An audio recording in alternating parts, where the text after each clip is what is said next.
Welcome to Randeep sir YouTube চ্যানেলে।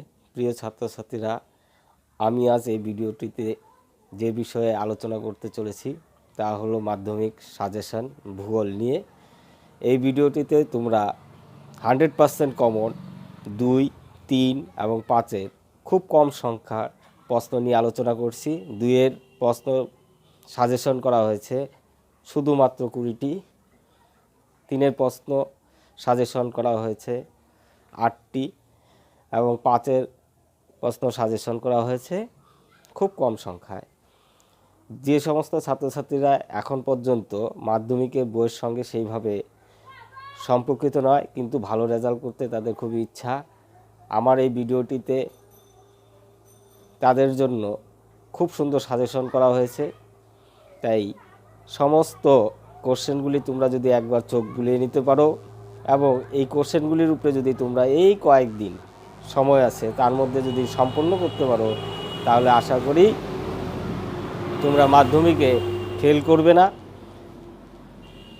ভালো result নিয়ে পাশ করতে পারবে। প্রতি প্রশ্নের মান 2। প্রথম প্রশ্ন, বান ডাকা বলতে কি বোঝো? দ্বিতীয় প্রশ্নে দেওয়া হয়েছে সোনালী চতুর্ভুজ বলতে কি বোঝো? তৃতীয় প্রশ্নে দেওয়া হয়েছে জীবিকা সত্তা ভিত্তিক কৃষি বলতে কি বোঝো? 4 নম্বর প্রশ্নে দেওয়া হয়েছে বর্জ্য ব্যবস্থাপনা বলতে কি বোঝো? 5 বৈপরীত্য উষ্ণতা কাকে বলে? 6 ইউটিফিকেশন কাকে বলে? 7 ভারতের একটি কৃষিভিত্তিক শিল্প এবং একটি বাণিজ্যিক শিল্পের নাম লেখো। 8 উপগ্রহ চিত্র কাকে বলে? এইগুলো তোমাদের 8টি 2-এর। এরপরে আরও কিছু আছে। 9 নম্বরে দেওয়া আছে ভূবৈচিত্র্য সূচক মানচিত্রের সংজ্ঞা দাও। 10 সামাজিক বনসৃজন বলতে কি বোঝো? আপেক্ষিক আর্দ্রতা বলতে কি বোঝো? 12 কম্পোস্টিং বলতে কি বোঝো? 13 সেন্সর কি? 14 শৈবাল সাগর কি? 15 বহুমুখী নদী পরিকল্পনা কাকে বলে? 16 ভূ সমলয় উপগ্রহ কি? 17 ইনসেলবাস কি? 18 ডেকান ট্র্যাপ কি?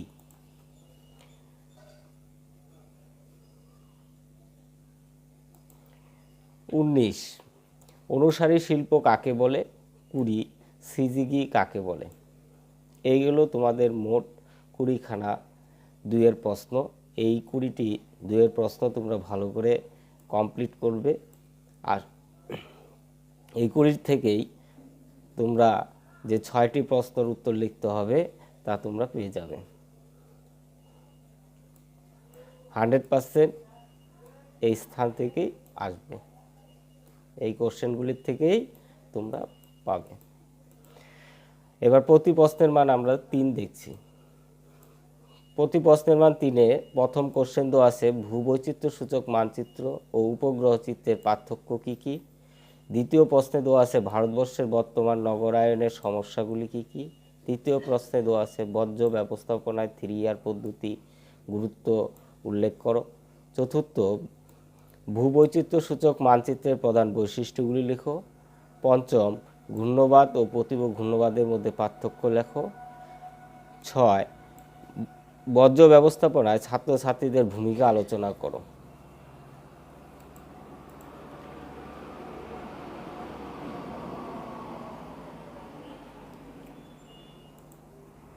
7 উপগ্রহ চিত্রের ব্যবহার ও গুরুত্ব লেখো। 8 সড়কপথে 3টি গুরুত্ব লিখো। এবার প্রতি প্রশ্নের মান 5। প্রাকৃতিক ভূগোল থেকে সাজেশন করা হয়েছে। প্রথম প্রশ্ন দেওয়া আছে হিমবাহের ক্ষয়কার্যের ফলে সৃষ্টি যে কোনো 3টি ভূমিরূপের চিত্র সহ বর্ণনা দাও। দ্বিতীয় প্রশ্নে দেওয়া আছে সমুদ্রস্রোত সৃষ্টির কারণগুলি বর্ণনা দাও। তৃতীয় প্রশ্নে দেওয়া আছে চিত্রসহ জোয়ার ভাটার সৃষ্টির কারণসমূহ আলোচনা করো।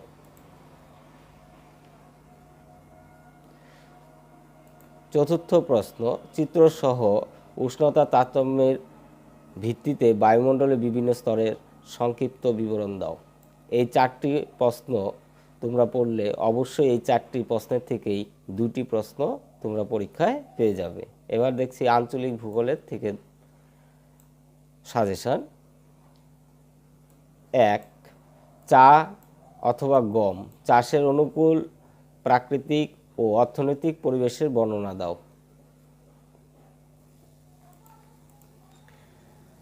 2, পশ্চিম ভারতে কার্পাস বয়ন শিল্পের অধিক উন্নতির কারণগুলি ব্যাখ্যা করো।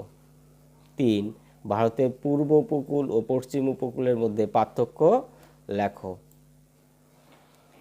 এই গেল তোমাদের 2024 সালের মাধ্যমিকের ভূগোল সাজেশন। ভিডিওটি ভালো লাগলে অবশ্যই লাইক করবে, চ্যানেলে নতুন হলে চ্যানেলটিকে সাবস্ক্রাইব করবে।